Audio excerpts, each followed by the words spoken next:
poder mejorar o cómo poder apoyar en este sentido. Para ello, entonces, ayer vimos parte de lo que era el inicio del aprendizaje. Hoy vamos a conocer sobre esas habilidades y esas destrezas motoras de las cuales se rige como tal nuestro curso.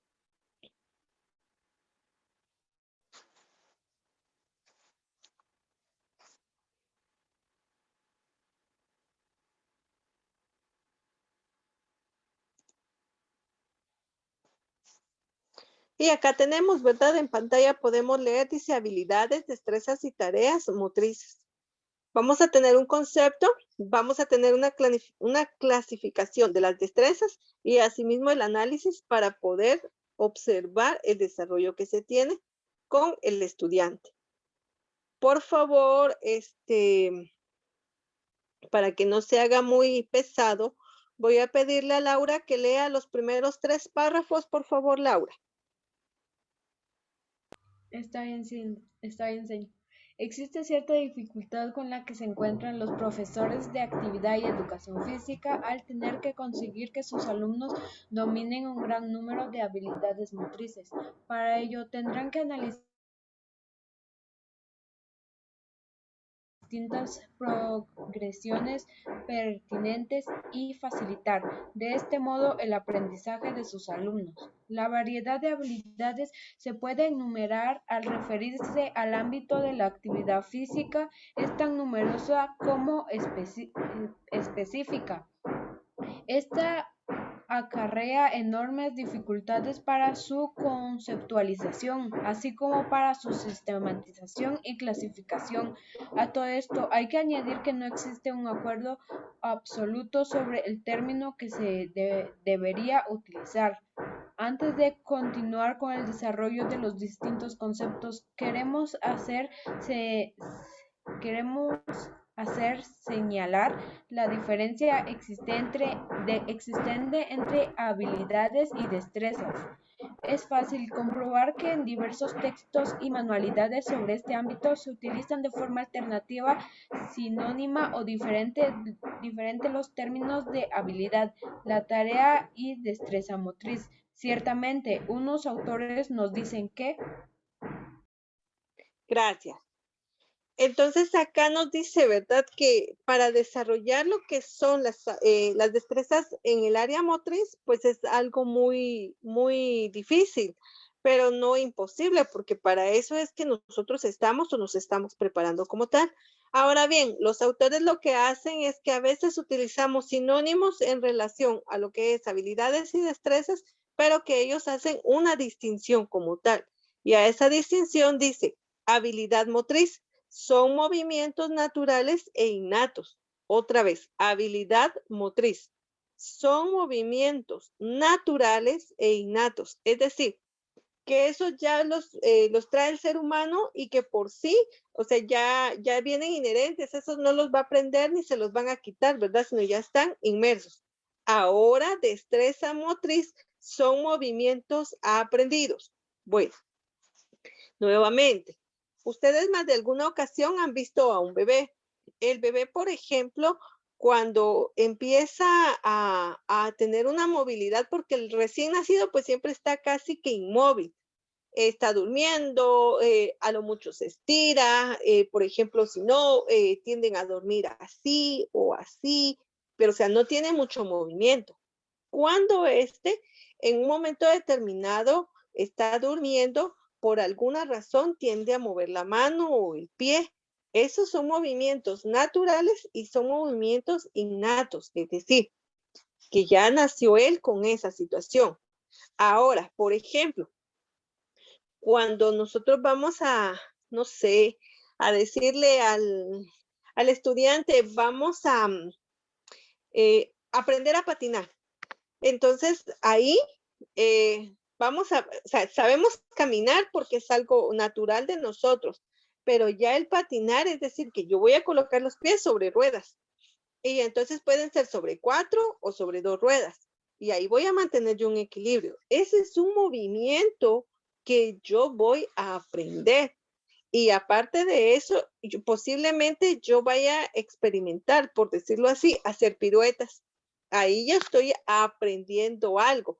Ahí no es que nosotros nazcamos en un momento que todos vamos a nacer con las habilidades, por ejemplo, o esa destreza de ser patinadores, ¿verdad? Ahí ya cambia esa situación. Entonces, habilidad motriz, lo que nosotros ya tenemos por naturaleza. Destreza motriz es lo que nosotros vamos a aprender. Y a esa destreza es a la que nosotros vamos a poder conocer. Anteriormente hablaba mucho de los movimientos y es que los movimientos nosotros los aprendemos regularmente cuando tenemos la formación de deportes o de educación física, según se llame el curso. Por ejemplo, para los pequeños de edad inicial, pues ellos no distinguen cuándo es arriba y cuándo es abajo. Y entonces nosotros a veces jugamos ese juego de enanos y gigantes. Y entonces le decimos al niño, bueno, de pie es gigante, agachado es enano. Y entonces empezamos, enano, gigantes, enanos. Y otra vez, ¿verdad? Gigantes, enanos. Y entonces estamos en ese sube y baja, ¿verdad? Ahí hay dos cosas, movimientos, atención, y aparte estamos visualizando cuándo es arriba y cuándo es abajo. Entonces yo ya ahí ya estoy comprometiendo y estoy transmitiendo una información a los estudiantes. Ese movimiento tenemos que aprenderlo, porque en este caso nosotros todo eso vamos a irlo, vamos a ir aprendiendo cuándo entonces es arriba, cuándo es abajo, cuándo es la derecha, cuándo es la izquierda, cuándo es de frente, cuándo es detrás, ¿verdad? Ahí es como nosotros estamos aprendiendo. Y esa destreza motriz nuevamente la estamos desarrollando, motivando y ejercitando a través de distintas situaciones.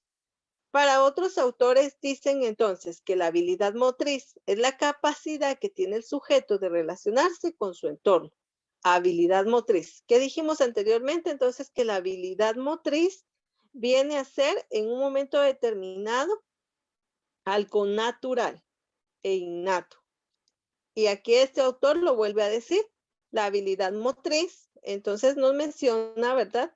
Que es algo, dice, que tiene la capacidad que tiene el sujeto de relacionarse con su entorno, haciendo referencia a la exploración. Bueno, entonces acá dice relacionarse con su entorno. ¿Qué pasa? Volvimos a decir el ejemplo. En este caso, el niño va a adquirir todo lo que esté a su alrededor. Yo les mencionaba el día de ayer, si nosotros nacemos en una familia en donde se va a hablar el portugués, pues yo voy a hablar el portugués. Pero si yo hablo en nazco en una familia donde se habla el idioma quiché, entonces yo voy a hablar el idioma quiché. ¿Por qué situación? Porque es lo que está en mi entorno como tal. A veces es un poquito difícil entender la situación, pero es lo mismo. O sea, así como yo le voy a enseñar a mi niño a decir, diga mamá, ¿verdad? Entonces, el niño va a aprender a decir mamá. ¿Y quién es mamá? Soy yo, ¿verdad? Entonces, yo le voy a decir al niño en quiché, diga, nan. Y el niño va a decir nan, o sea, soy yo, ¿verdad? O sea, su mamá. Ahí es a donde nosotros vamos, que las habilidades en un momento determinado, si bien es cierto, están en nuestro ser como tal y solamente se van perfeccionando según nuestro entorno. Las destrezas como tal son manipuladas. ¿Por qué van a ser manipuladas? Porque entonces, si yo puedo crecer en un ambiente en donde yo hablo el idioma español, pero como yo ya aprendí a hablar, ya sé leer, ya sé escribir en español, ahora yo quiero aprender en inglés o italiano. Entonces, esa ya es una destreza que yo voy a desarrollar. Bueno, yo sé el movimiento de las manos, ¿verdad? O sea, puedo tomar un lápiz, una hoja y lo que sea. Ah, bueno. Entonces yo voy a ahora aprender a bordar. ¿Y qué se necesita? O sea, la mano, ¿verdad? Nuevamente y la vista y voy a empezar a bordar. O sea, ¿qué es una destreza? O sea, la destreza es lo que yo voy a empezar a desarrollar con las manos y es manipulada porque es algo intencional que yo estoy aprendiendo. A eso se refiere. Entonces acá tenemos que concebir habilidad, lo que ya pertenece. Destreza, lo que vamos a modificar. Y ahí está involucrado nuevamente el concepto que vimos ayer de aprendizaje. Por favor, Luzby, si puedes leer estos otros 3 párrafos que están en pantalla. Vaya, señor. Pero para Singer, Baby y Sánchez Bañuelos, estos dos términos son sinónimos, sobre todo para este último. Además, el currículo de educación física los utiliza como sinónimos, con un bloque de contenido, habilidades motrices, donde se reúnen las actividades que permiten al alumnado moverse con eficacia, destacándose la toma de decisiones para la adaptación del movimiento en nuevas situaciones y las adquisiciones relativas al dominio y control motor. Por otro lado, el diccionario de la Real Academia Española de la Lengua asimila habilidad y destreza, ya que al definir uno de los términos recurre al otro, yendo a la etimología de los términos. Habilidad lleva implícito el nivel de la inteligencia. Una vez despejada esta incógnita, podemos considerar el concepto de habilidad motriz, llegando a la conclusión de que es la adquisición de patrones de movimiento que ha trabajado el individuo. Muchas gracias. Entonces, Ya, porque en este caso, vean, dice nuevamente, habilidad, movimiento innato, destreza motriz, movimiento aprendido. Pero como estamos, si lo viéramos desde el punto de vista de lo que conlleva el contenido de educación física, entonces al final son movimientos. A movimientos inherentes o movimientos al final, ¿verdad? Aprendidos. Por eso es que ellos emplean este sinónimo para el área de educación física. Para el área que nosotros vamos a determinar, bueno, entonces dice, lleva implícito la habilidad, lo que conlleva a la inteligencia como tal. Entonces, acá ya remarca esta parte, ¿verdad? La inteligencia. Ya hace relevancia o referencia a un punto específico. Entonces, por eso nosotros hablamos de la destreza motriz, es decir, el grado de inteligencia que tenemos para aprender o manipular otra situación. A eso se refiere. Muy bien, dice, ya visto el concepto a través de un análisis de distintos autores y orígenes, ofrecemos una clasificación. Entonces, según Sánchez Bañuelos, habla sobre, en este caso, habilidades y destrezas perceptivas en la educación infantil, habilidades básicas en educación primaria, habilidades de condición física en educación primaria y habilidades específicas de condición física en situaciones especiales. Bueno, ¿a qué se refiere todo esto? Nuevamente estamos hablando del grado de avance y dificultad que vamos a encontrar en la presentación.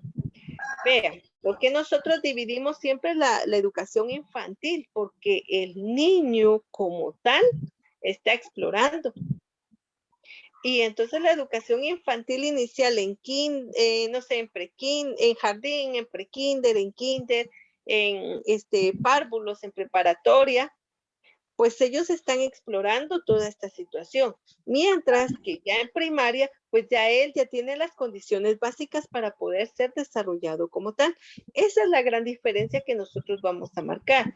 Luego ya ni hablemos de una educación básica o diversificada, ¿verdad? Lo que yo les decía a ustedes. Yo ya no les voy a decir a ustedes, vean, vamos a escribir, y entonces yo ya no voy a estar notando en sí muy puntual si usted está agarrando el lápiz correctamente, ¿verdad? ¿Por qué situación? Porque a estas alturas usted sí tendría que saberlo como tal. Esta es una de las clasificaciones. Tomando referencia de la clasificación, tenemos entonces que las perceptivas, dice, el niño primero comienza a percibirse a sí mismo cuando empieza a tener tono muscular y luego el entorno. Bueno, recordemos que cuando un niño comienza a caminar, él de por sí, ¿verdad? Va paso a paso. Ayer hablábamos de eso y el equilibrio, ¿verdad? O sea, va junto con las manos. Un pie y la mano, otro pie y la mano, porque le está generando un equilibrio. Pero ya un niño, de 5, 7, 8 años, pues ya corre y va bien, porque ya no necesita, o sea, ya experimentó y ya desarrolló ese equilibrio. A eso se refiere. Esas son perceptivas, porque son las primeras exploratorias. Habilidades básicas. En este caso son desplazamientos, lo que hacía referencia, o sea, ya caminan bien, van y vienen, pueden subir y pueden bajar, pueden dar un salto, ¿verdad? En este caso saltan y si les marcamos un espacio, pues posiblemente todavía se salgan un poquito del espacio, pero ya, o sea, tienen ese equilibrio. Giros también dan vueltas, ¿verdad? Pero ya no como antes que tenía, para dar una vuelta tenía que sujetarse, ¿verdad? De algo para poder dar la vuelta. Lanzamientos, recogidas y recepciones. Eso es lo más básico que pueda tener un niño como tal. Dentro de estas habilidades básicas, vimos las perceptivas, que son las exploratorias, que es todo su entorno. Las básicas, el desplazamiento, los saltos, los giros, los lanzamientos, recogidas y recepciones. Bueno, ahora vamos a ver cada una de ellas. ¿Qué es como tal? Entonces, como ya estamos hablando de las básicas, dice que son toda progresión de un puño a otro espacio, a un punto a otro espacio, perdón, utilizando como medio el movimiento corporal. No olvidemos que estamos hablando del área de educación física. Existen varios tipos de desplazamiento, como lo son incipientes, que se producen de las primeras etapas del desarrollo y que da lugar a la bipedestación, y destinados, enfocados a la resolución de problemas específicos. Pues, ¿qué son entonces estos desplazamientos? Según este autor, nos dice que este tipo de desplazamientos están compuestos por la puesta en acción, que sería un inicio, el ritmo de ejecución, los cambios de dirección y las paradas.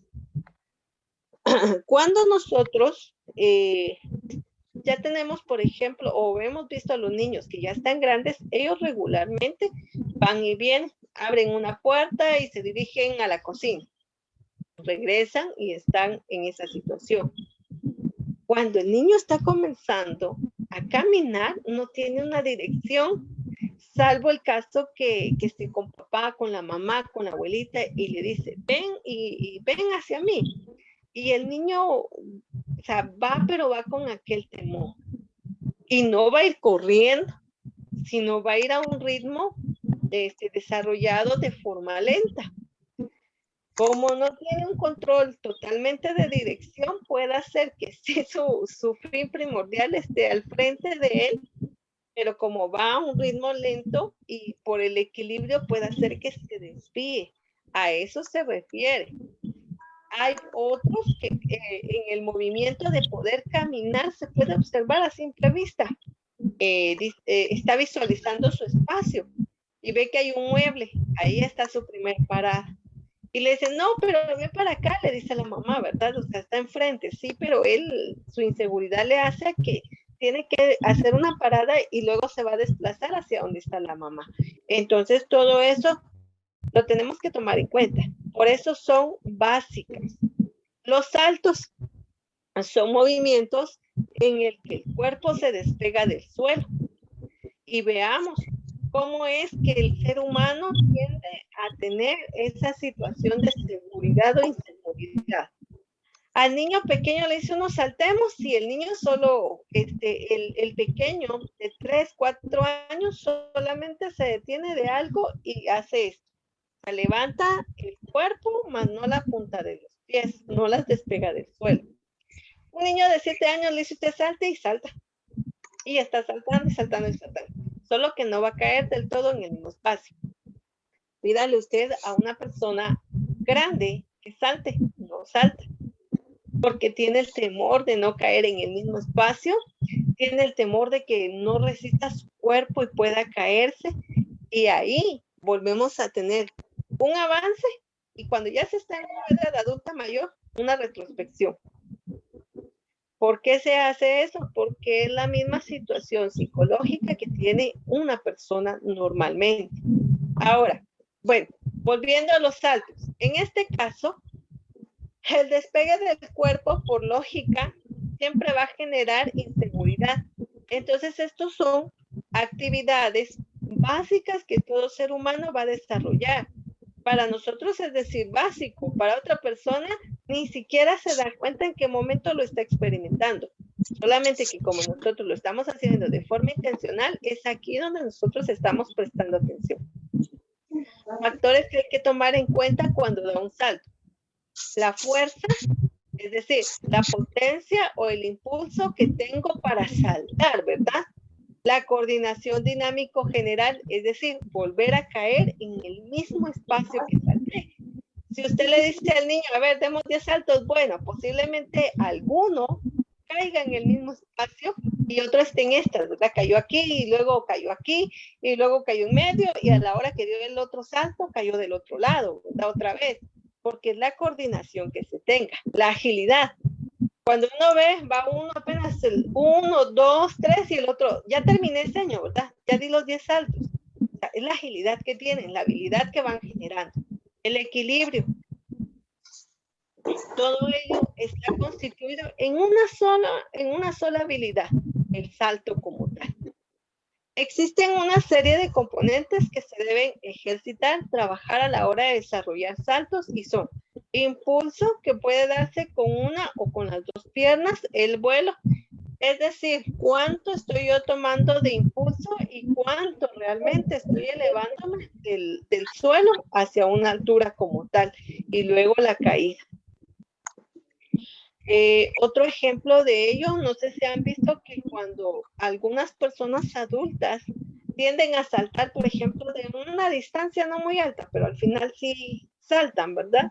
Caen de pie y otros caen y otros se caen. ¿Por qué situación? Porque no existe, ¿verdad? Un equilibrio, o sea, es saber cómo voy a aterrizar. Hay personas que se lanzan, hay que saltar todo eso, bueno, vamos. Y ahí va. Pero hay personas que al primer salto, ¡pum!, cayó. O sea, es esta situación que nosotros vamos a manifestar. En el adulto, a veces es difícil poderlo desarrollar porque ya es adulto. En los niños no. En los niños es aquí donde se afina esta situación como tal. En cuanto a la función de los saltos, podemos decir que sirven para superar obstáculos, ¿verdad? Lanzar o recepcionar objetos por encima de un obstáculo, alcanzar un objeto que no se encuentra a nuestro alcance.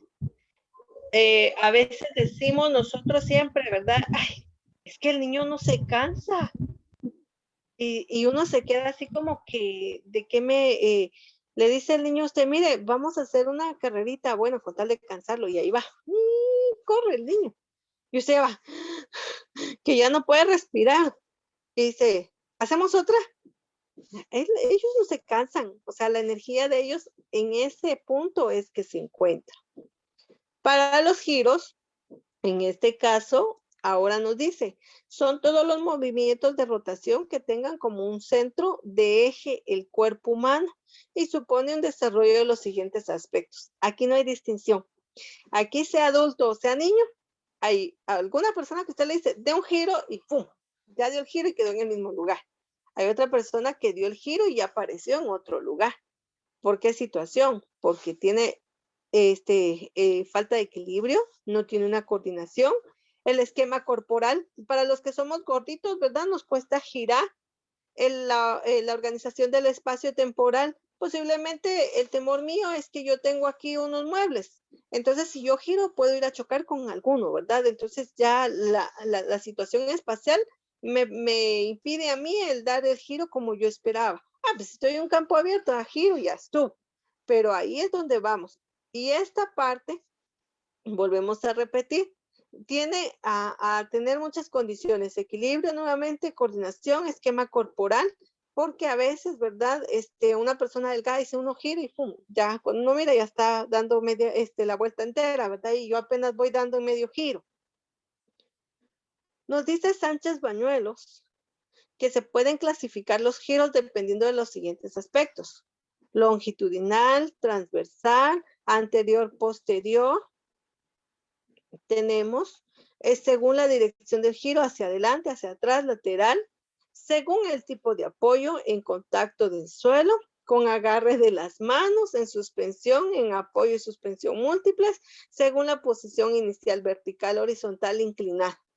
Imagínense, cuando nosotros estamos de pie y giramos, pues lo hacemos con facilidad. Si lo hacemos de forma horizontal, es decir, como que estuviéramos rodando, igual lo hacemos con facilidad, pero ya si nos toca que hacerlo de forma inclinada, ahí como que ya nos va a costar, ¿verdad?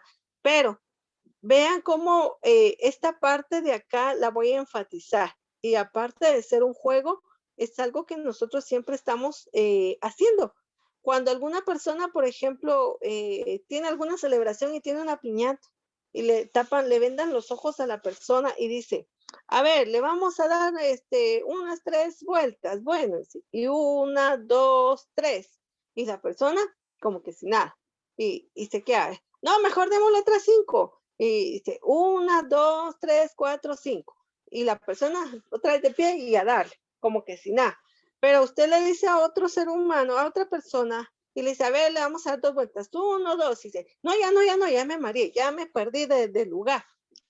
Ahí vamos otra vez al equilibrio, a la coordinación y a la situación espacial que nosotros manejemos.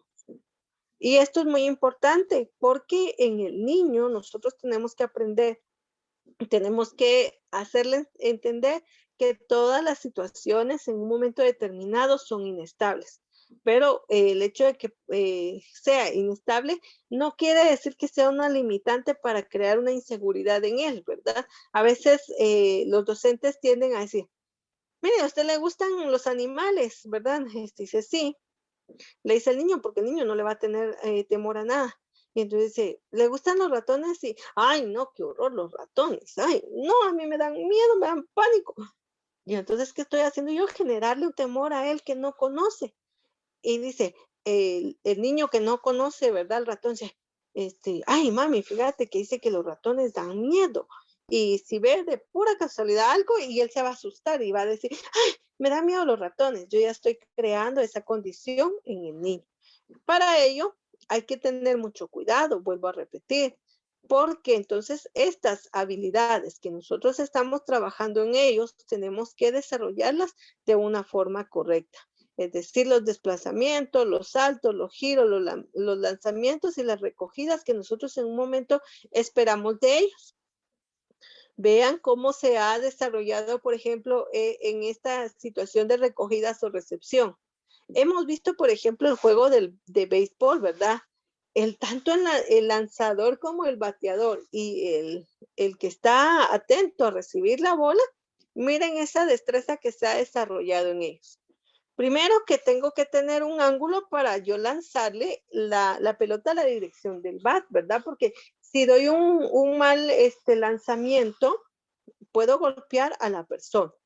Y luego la percepción que tiene el que está esperando la bola, ¿verdad? Para poderle pegar.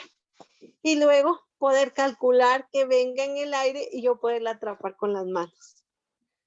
Solo eso son habilidades que nosotros, o sea, vamos desarrollando y vamos afianzando, modificando y perfeccionando para poder hacer un buen trabajo. Si vemos a ese tipo de deporte como un trabajo.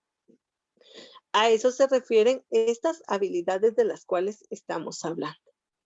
¿Alguna duda al respecto de estas habilidades, señoritas?